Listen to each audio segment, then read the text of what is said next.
कोबी समोर दिसला की तुम्हाला कुठला पदार्थ आठवतो? आमच्या तर घरी कोबी आणला रे आणला की सगळ्यांची फरमाईश असते, चला आता मंचुरियन होऊन जाऊ द्या. त्यामुळेच मग मी मोठ्या किसणीने, म्हणजे किसणीचं जे मोठं होल असतं ना, तर त्याने कोबी किसून घेतला. त्यात थोडंसं गाजर आणि थोडीशी शिमला मिरची पण टाकली आणि थोडंसं मीठ सोडून ना त्या भाज्या, कोबी आणि सगळं असं व्यवस्थित छान मिक्स करून घेतलं, म्हणजे जेणेकरून त्याला पाणी सुटतं.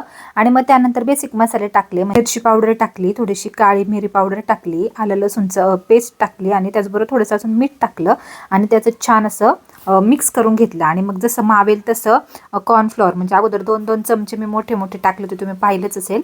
2 चमचे मैदा आणि 2 चमचे मक्याचं पीठ, म्हणजे कॉर्नफ्लॉवर टाकलं.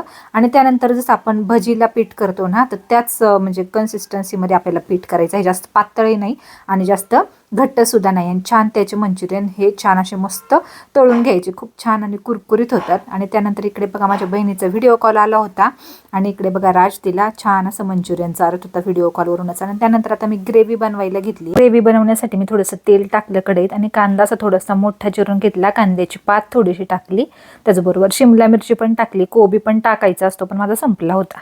आणि मग छान त्याच्यात आता मला ड्राय मंचुरियन करायचे होते ना, त्यामुळे मी जास्त ग्रेव्ही नाही केली. ड्रायच आमच्या इकडे आवडतात. मला ग्रेव्ही करायची असेल तरी सुद्धा तुम्ही करू शकता, पण आमच्या इकडे असेच आवडतात, त्यामुळे मी प्रत्येक वेळी अशीच करते. आणि छान क्रिस्पी पण लागतात असे जर केले तर एकदा अशा प्रकारे नक्की ट्राय करून पहा. आणि आजची रेसिपी आवडली असेल ना, एक लाईक करा आणि आपल्या चॅनलला नक्की सबस्क्राईब करा. जर तुम्ही यूट्यूबवरती पाहत असाल आणि इन्स्टावरती पाहत असाल तर मला फॉलो करा. या चॅनलवरती मी माझे डेली व्लॉग्स, काही ट्रॅव्हल व्लॉग्स, काही मोटिवेशन, काही रेसिपी, सगळं काही ब्युटी हॅक्स वगैरे लाईफस्टाईल माझे सगळं शेअर करत असते. तर चला पुन्हा भेटूयात पुढच्या एका छानशा व्हिडिओ सोबत. बाय.